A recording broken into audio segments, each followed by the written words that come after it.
We have some breaking news at this hour. A shooting incident reported at the U.S. Army base in Fort Hood. That's in the state of Texas. Fort Hood was the scene of another gun rampage in 2009 that left 13 soldiers dead. For more details on today's rampage, CCTV's Jessica Stone joins us live. Mike, as you can imagine, we're getting new information every minute here in the newsroom in Washington, D.C., but here's what we know currently. A local news station is currently reporting that 8 people have been injured, 1 has died, and 4 of those injured have been injured critically. We have the Associated Press, meantime, reporting that 14 have been injured, so there's a discrepancy there, but that should get cleared up at any moment, as Fort Hood officials are expected to have a press conference in the next half hour or so. The U.S. military confirms that 1 shooter is down and appears to be the only shooter, so it looks like the 1 fatality we have could be the shooter, him or herself. Meantime, the U.S. Justice Department telling us that there are reports that the shooter died of a self-inflicted wound. Fort Hood, though, so far has not reported anything but the confirmation that there are injuries and there is 1 person down.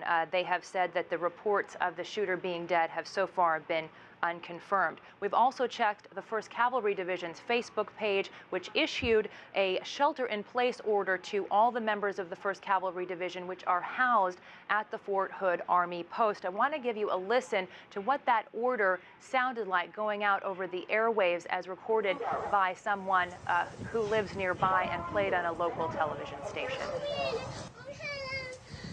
Seek shelter immediately. Doors and windows. Shut off heating, ventilation, and air conditioning. The local television station says that the event occurred about 4:30 this afternoon, that it happened at 72nd and Support Avenue in building 33026.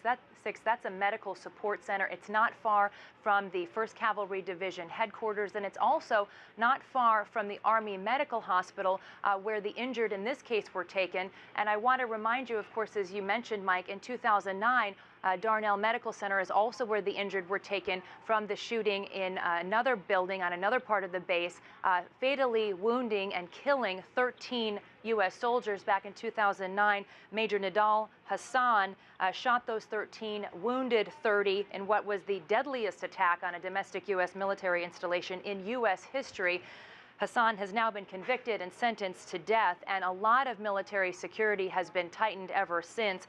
Security personnel, for example, get long-barreled weapons, insider attack scenario in their training, and they've joined an FBI intelligence sharing program. But as you saw those images, very, very touch and go, very, very scary for those who serve in the U.S. military and for their families. These images are being played out once again on Fort Hood military base, and we do know that the U.S. President has been informed, also that U.S. Secretary of Defense Chuck Hagel has been informed, and he is expected to brief reporters any minute as well. Mike? All right, Jessica, and of course the Navy Yard shooting last year, so a lot of questions undoubtedly will be asked about how this could happen again.